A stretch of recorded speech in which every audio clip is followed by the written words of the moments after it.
Shalom, selamat pagi yang menjadi refleksi buat saya ketika saya membaca Mazmur pasal 1 sampai dengan pasal yang 10. Yang pertama yang saya melihat adalah bagaimana saya secara pribadi ditegur untuk berdoa di dalam segala situasi yang saya hadapi. Di situ ada doa pada pagi hari, doa pada malam hari, doa pada waktu sakit. Selama ini mungkin ketika saya berdoa, saya fokus kepada pokok doa yang dibagikan gitu.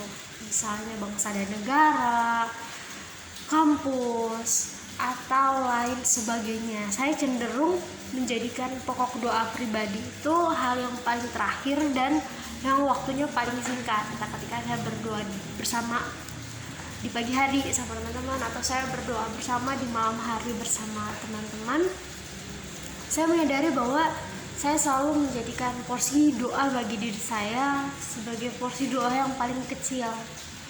Padahal walaupun ada dua sisi ekstrim. Yang pertama mungkin dengan cara saya berdoa, saya memahami saya menjadi pribadi yang tidak mengutamakan diri saya dan lebih mengutamakan orang lain gitu dalam membawa setiap pokok doa.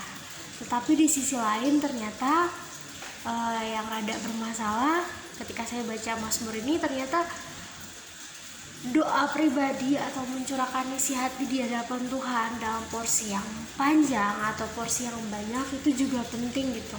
Jadi saya merasa tertegur dari bagian ini, dan itu mungkin membuat saya ke depannya nanti dalam menjalankan setiap doa saya akan menaruh porsi yang cukup bagi doa pribadi saya, sehingga walaupun saya mengutamakan orang lain atau mengutamakan lembaga atau pergumulan banyak orang, tapi saya tidak mengabaikan hubungan saya secara pribadi dengan Tuhan. Walaupun memang saya menyadari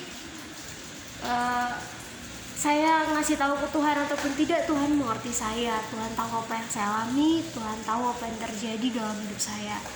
Tetapi sebagai seorang anak, sebagai seorang yang memiliki jiwa yang membutuhkan Tuhan, pada hakikatnya saya nggak boleh membuat porsi itu terlalu minim untuk saya bawa dalam pokok doa saya. Mungkin saya akan belajar lebih banyak sharing sama Tuhan secara langsung, mengungkapkan isi hati saya. Mungkin tidak hanya ketika mengikuti doa bersama di asrama, tapi ketika saya punya waktu pribadi, saya bisa memanjatkan doa saya sendiri sama Tuhan tentang apa yang saya pribadi rasain, entah itu berhubungan dengan pergumulan saya, dengan orang-orang di seputar saya, atau yang berkaitan dengan keluarga saya, atau bahkan pribadi saya sendiri. Itu yang saya dapat bagian pertama dari Mazmur pasal 1 sampai pasal 10. Hal kedua yang sangat penting saya rasa yang saya dapatkan atau yang saya bisa refleksikan dalam hidup saya tentang keadilan Allah. Terkadang dalam kehidupan saya pribadi, ketika dihadapkan untuk beberapa persoalan, saya selalu berpikir di mana keadilan Allah. Tetapi ketika saya baca pasal 1 sampai 10 ini, saya disadarkan bahwa Allah itu Allah yang adil, Allah itu Allah yang tidak menyukai dosa, Allah yang tidak menyukai ketidakbenaran atau ketidakadilan.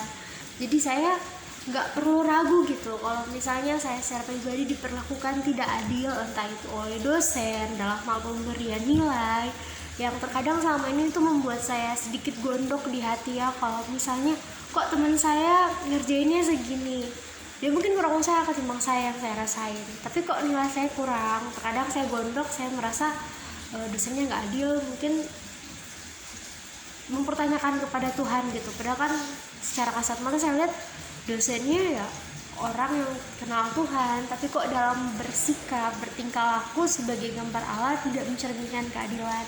Tapi ketika baca bagian ini saya menyadari manusia tetap manusia. Walaupun manusia itu mewakili Allah keberadaannya di dunia ini, tapi manusia bukanlah Allah. Karena yang adil, yang benar itu cuma Tuhan, dan Tuhan adalah pribadi yang tidak mengingkari pribadi Dia yang adil. Sehingga saya jadi tertegur untuk masalah apapun sih yang saya hadapi, saya harus meyakini bahwa Allah saya Allah yang adil, naturnya memang demikian. Dan jadi kayak nggak boleh ragu atas setiap keputusan yang terjadi atau kejadian yang terjadi yang menyudutkan saya menjadi pribadi yang terzolimi kata orang muslim atau diperlakukan tidak adil. Saya nggak boleh lihat manusianya, tapi saya harus lihat Tuhan gitu. Apa sih yang mau Tuhan kerjain, dan Tuhan nggak mungkin tinggal diam untuk perkara ketidakadilan yang saya hadapi. Mungkin Tuhan proses saya lewat semua itu, karena Tuhan nggak pernah biarin orang yang percaya sama Tuhan, orang yang bersandar sama Tuhan larut dalam perlakuan ketidakadilan, dan pembalasan itu hak Tuhan.